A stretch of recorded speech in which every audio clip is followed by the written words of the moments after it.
Alright, so while I wait for the iPhone 15 Pro to be delivered, which should be here tomorrow if we do get our hands on it, so stay tuned because I will be doing an unboxing and a quick review, a first impression of it. I thought we should do a little bit of a different video talking about what we got wrong with the iPhone 15, because we've been doing leaks and rumors for the past 1 year, and I want to talk about what we didn't get. Now, having said that, doesn't mean that everything that we didn't get was a bad thing. There's actually a few good things that we were hearing and there was rumors about, but I'm actually glad that we didn't get those. So let's go ahead and dive right into this. Now, for the most part, I should mention that I think about 90% of the rumors that we've been talking about were mostly correct, but there are some areas where we kind of missed out. The first one should be the color for the regular iPhone 15, the standard version of the iPhone 15. And initially it was rumored by Mark Gurman actually that we were still gonna get a white colored iPhone, and we actually didn't get that. And this is the first time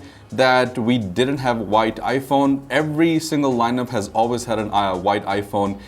The Pro still has it, which is the white titanium color. We also didn't get the bright colored iPhones that were rumored. So initial rumors suggested that we were gonna get a bright blue color and also kind of like a Barbie pink kind of color for the iPhone 15. But instead we got an array of pastel theme colors. Now this next one is a big one, and that's the camera on the iPhone 15 Pro, and specifically on the iPhone 15 Pro Max, because this time we were expecting a periscope camera, and I have to say that we kind of got a telephoto camera instead of an actual periscope camera.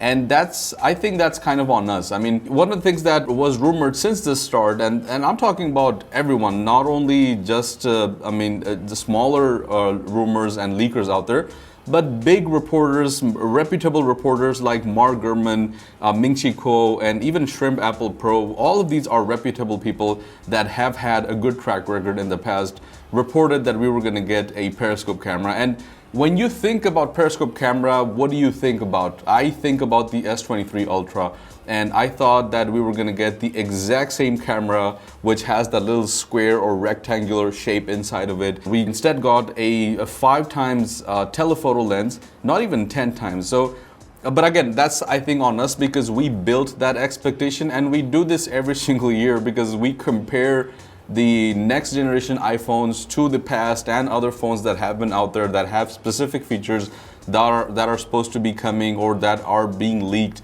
And we did the exact same thing with the iPhone as well. So we expected a 10 times zoom camera, which would have physical optical zoom, instead of we have this little light bending lens inside of the iPhone 15 Pro, which is giving us still a better camera. It does have 5 times zoom, but it's not what we expected. I mean, you can't really look at the moon in the same way that you can with the S23 Ultra. But that's, I think, probably one of the biggest misconceptions that we had about the periscope camera, because when you think about periscope, you immediately, at least I immediately think about the S23 Ultra. Next time I'm going to talk about the Apple Watch Ultra, because there was one big rumor about it. Everything else was secondary. The biggest rumor that was going to be a physical change was going to be the color scheme of the Apple Watch Ultra. Everyone was expecting to get sort of like a darker, dark gray, space gray kind of color, and we actually didn't. And I should say, again, this was rumored by a very reputable source, which was Shrimp Apple Pro, which has had a good track record in the past. So it was kind of surprising to see that we didn't get it. And I was actually disappointed that we didn't get a new color, because that would have been a distinguishing factor when we saw both of the Apple Watch Ultra. So right now, if you're wearing the Apple Watch Ultra 1 or the 2, there's really no way of telling, unless you actually buy the official bands or you have similar looking bands, which may then, give a hint that, yeah, this guy or this person is wearing the Apple Watch Ultra 2. But apart from that, there's really no significant detail on it that tells you that this is the Apple Watch Ultra 2. So that's a little bit disappointing. Now, this one is actually a good one, because everyone was talking about a more expensive iPhone, and that is natural.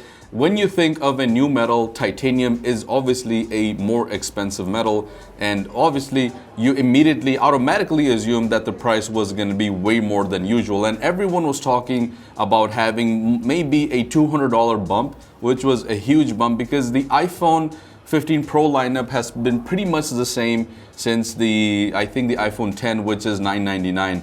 But thankfully, gladfully, I don't know if gladfully is a word, but thankfully we have the same price at $999, which was really unexpected, and it's a good thing because it was a bit of a surprise, and it means that people could spend the same amount of money and still get a better, newer iPhone. And especially in times like this, when inflation is really hammering us down from every single angle, I think that having the same price point is really nice. And yes, we did get a little bit of a price bump with the iPhone 15 Pro Max, and that's kind of expected because of the newer camera setup. And people are not mad about that. There's nothing wrong with that. I think that's justified and that's fair. And it's only a $100 bump, so it's not really a significantly higher price that you're paying if you do want to get the Pro Max. And also the memory of the iPhone 15 lineup was also kind of rumored to start at 128. And for the most part, that's true. So most of the iPhones, you still get the option of 128 gigs as a starting point, especially with the iPhone 15 standard edition. I think it's fine, 128 for those, but the Pro versions, even the Pro Max was rumored to start at 128, which was kind of absurd because a phone that's starting at $1,100 would have only 128 gigs of internal storage was kind of crazy, I should say, especially in this time. I mean, 128 is really not enough. You have apps that use half of that storage, and you can't even take pictures or videos in Pro or movie mode because it takes up so much storage. So 128 is really not enough. But again, thankfully, this was a good leak, and this was a good rumor that actually didn't happen because we got 256 gigs of internal storage for the iPhone 15 Pro Max. So yeah, guys, I just wanted to do a quick video, just a little bit of a different video this time while we still wait for the iPhone 15 Pro to be in our hands, which should be here tomorrow, at the most maybe on Saturday. But yeah, guys, thank you so much for watching. Let me know what you guys think, and let me know what rumors you were expecting, or if there's anything that you would have wanted to see on the iPhone 15 and the 15 Pro. Thank you so much for watching, and I'll see you guys hopefully tomorrow. Peace out. Bye-bye.